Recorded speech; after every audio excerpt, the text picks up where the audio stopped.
जनमत आवाज में आपका स्वागत है। जय संविधान जय भारत।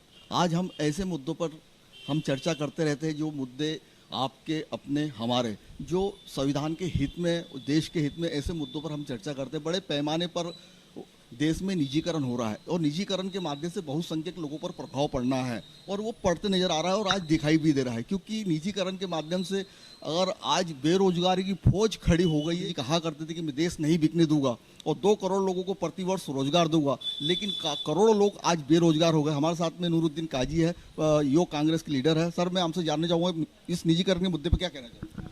देखिए, नरेंद्र मोदी जी जो कह रहे हैं कि देश नहीं बिकने दूंगा, भारतीय जनता पार्टी का विकास से कोई लेना देना ही नहीं है। ये विनाश वाली पार्टी है। जिन लोगों ने आज़ादी के पूर्व और आज़ादी की लड़ाई में अंग्रेज़ों का साथ दिया है, आज उन्हीं की नीति पर ये लोग काम कर रहे हैं। और जिस तरीके से पंडित जवाहरलाल नेहरू, लाल बहादुर शास्त्री और इंदिरा जी ने इस देश को संवारा था, आज उनके तमाम बनाए हुए उद्योग और पुरानी जो मिलें हैं उनको बेचने का काम जो भारतीय जनता पार्टी कर रही है, ये इस देश में रोजगार देने का नहीं बल्कि रोजगार के जो साधन थे उनको ख़त्म करने का काम कर रही हैं।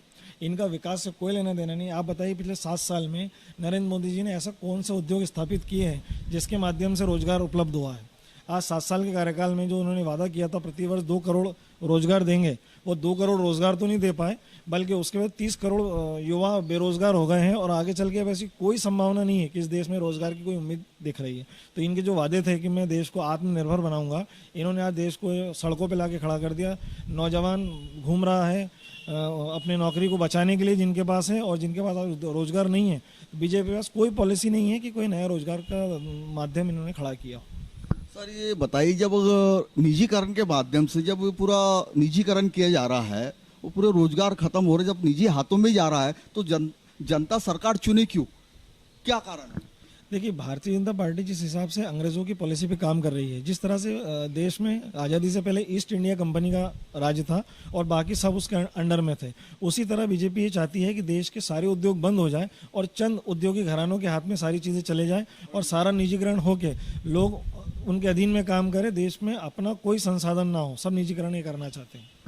अगर हम बुरहानपुर जिले की अगर बात करें कि लालबाग की सूत मिल है, बहादुरपुर की सूत मिल है, नेपा नगर का कागज कारखाना, जो काफी एक समय था कि बुरहानपुर में बड़ा रौनक रहती थी, आज जहां लाखों लोग बेरोजगार हो गए। लेकिन जो प्रतिनिधि आए इस कई सालों में, इन्होंने एक भी बुरहानपुर के लिए कोई उद्योग स्थापित नहीं करा, ना ही कोई रोजगार के अवसर पैदा करे।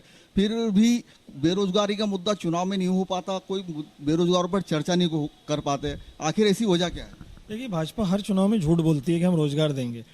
15 साल बीजेपी का शासन रहा। सबसे पहले बहादुरपुर सूत मिल बंद हुई, उसके बाद रेशम उद्योग डाला, वो बंद हो गया। वही सूत मिल आज लालबाग में ताप्ती मिल है, वो बंद है। और प्राइवेट सूत मिल है हमारे यहाँ धड़ल्ले से डल रही है और चल रही है। तो क्या वजह है कि शासन की जो मिलें हैं वो बंद हो रही है? क्योंकि सरकार नहीं चाहती है कि शासन की मिलें चले। उनका पूरा जो ध्यान है निजीकरण की ओर जाए और प्राइवेट व्यापारी जो है वो अपना उद्योग चलाए और लोग उनके अधीन रहे। सरकार के जो रोजगार देने का तमाम साधन है उसको बंद करना चाहती है। अभी मामला क्या है? क्या चुनावी जुमला तो नहीं है? देखिए, भाजपा झूठ बोलती है। नरेंद्र मोदी जी ने जब से इस देश के प्रधानमंत्री बने, ऐसा एक उदाहरण दे दे कि उनकी उपलब्धि है। पिछले 5 साल के कार्यकाल में मनमोहन जी के सारे किए हुए काम के फीते काटते रहे। वही का वही हाल हमारे यहाँ के नेताओं का है।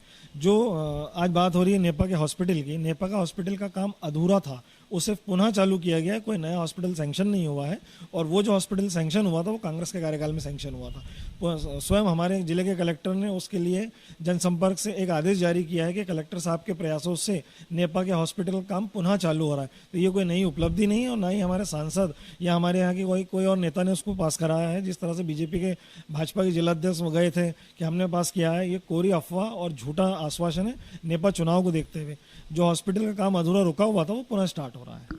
जब नेपा चुनाव की अगर बात ही चल रही तो पूरे देश भर में या कई मध्य प्रदेश में या अन्य राज्यों में जिस प्रकार से विधायक अपने इस्तीफे देकर या जो भी मामला है, तो क्या ये लोकतंत्र की हत्या नहीं है? क्या जनता के साथ विश्वासघात नहीं है? क्या इसके लिए कोई नियम बनना चाहिए?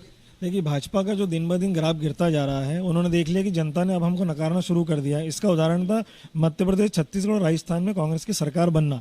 इन्होंने दूसरा हथकंडा अपनाया है कि जब जनता ने हमें नकार दिया है तो अब हम धनबल के आधार पर हम विधायकों को खरीदेंगे और विधायक खरीद कर जो जनता का जनादेश है उसका अपमान करेंगे। इस देश में जो संविधान के थ्रू जो लोग जीत के आए हैं वो अपमान करते हुए हम एन कैन प्रकरण से विधायक खरीद के सरकारें बनाएंगे। ये लोग संविधान को खत्म करना चाहते हैं, संविधान की हत्या करना चाहते हैं और लोकतंत्र को खत्म करना चाहते हैं। बहुत बहुत धन्यवाद काजी साहब, हमारे साथ में ऐसे और भी कई मुद्दों को लेकर हम आपके बीच में चर्चा करते रहेंगे। लेकिन वाकई में अगर इस देश में निजीकरण हो रहा है, जब सरकार कह रही है कि वो घाटे में जा रहा है, तो घाटे वाली चीज़ जो घाटे वाली चीज़ कोई भी पूंजीपति नहीं खरीद सकता। अगर मुनाफे वाली चीज़ तो सरकार बेच क्यों रही है, ये जनता को सोचना है।